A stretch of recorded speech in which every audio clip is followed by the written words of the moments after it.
Bonjour, je te retrouve avec plaisir afin d'aborder un sujet qui est fort intéressant. Comment sauver sa vie? Une petite vidéo illustre ce thème. Un roi qui, mécontent de son serviteur, s'apprêtait à le jeter à ses chiens voraces qui tuaient et dévoraient les personnes qui étaient jetées dans la fosse. Que s'est-il passé? C'est ce que nous verrons dans un instant. Prions.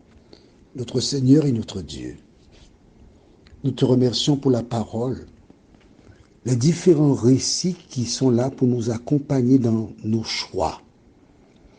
Saint-Esprit, aide-nous à comprendre ce que nous lisons, à mettre en pratique la parole. Nous t'avons prié au nom de Jésus pour ta gloire éternelle.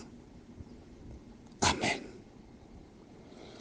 Prenons la Bible au livre de Matthieu, chapitre 5, versets 43 à 48.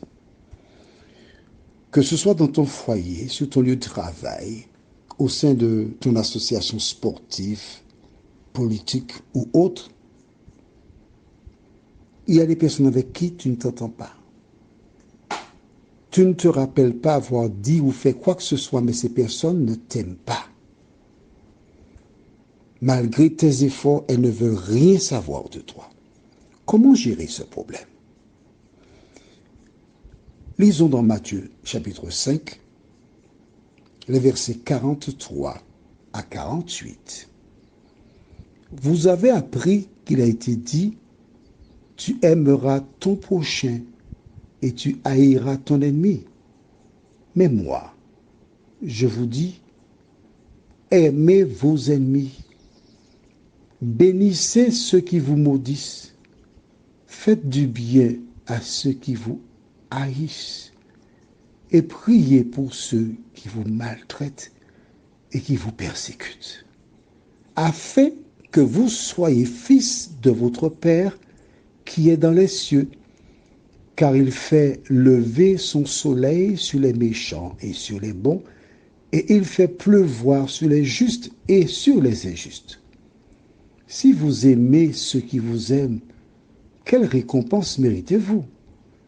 Les publicains aussi n'agissent-ils pas de même?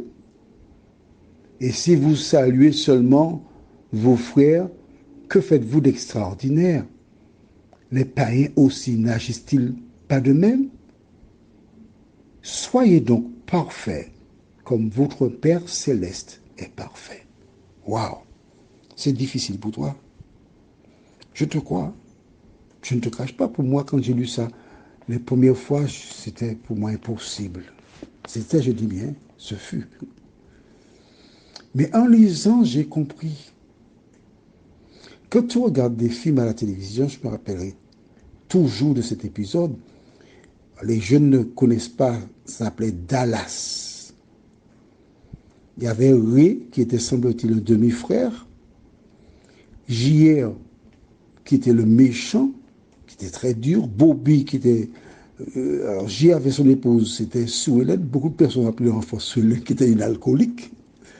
Et puis, il y avait Bobby, qui avait Victoria principale comme épouse. Un couple charmant. Et Ray, un jour, a eu un différend avec JR. Et il a passé 2 coups de poing à JR. Alors, c'était tellement bien fait, lorsqu'il commençait à taper, c'était la fin de l'épisode. Et ce jour-là, j'entrais chez un couple de chrétiens, et quand Ray a armé le coup de poing, le père, la mère, la fille, debout disant en créole, donne-lui, donne-lui, donne-lui. Et cet épisode m'a marqué. Tu sais pourquoi? Parce que c'est là que j'ai pris conscience que la télévision donne une éducation, un enseignement qui est contraire à celui du Seigneur. Mais oui, verset 43, vous avez appris qu'il a été dit, tu aimeras ton prochain, tu haïras ton ennemi. C'est œil pour œil, dent pour dent. Mais que dit Jésus au verset 44? Mais moi je vous dis, aimez vos ennemis.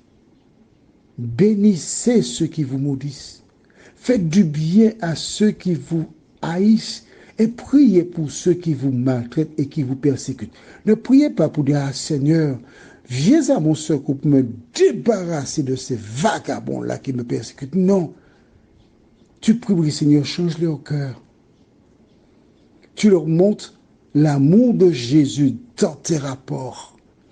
Et c'est ainsi que tu vas t'en sortir. Alors, qu'a fait le serviteur du roi? Il a demandé à s'occuper des chiens pendant 10 jours. Il a été les nourrir, les caresser, nettoyer leurs pattes. Il a été bon pour eux. Et au terme des 10 jours, il est sorti donc de cette activité. Et le roi a ordonné qu'il soit jeté.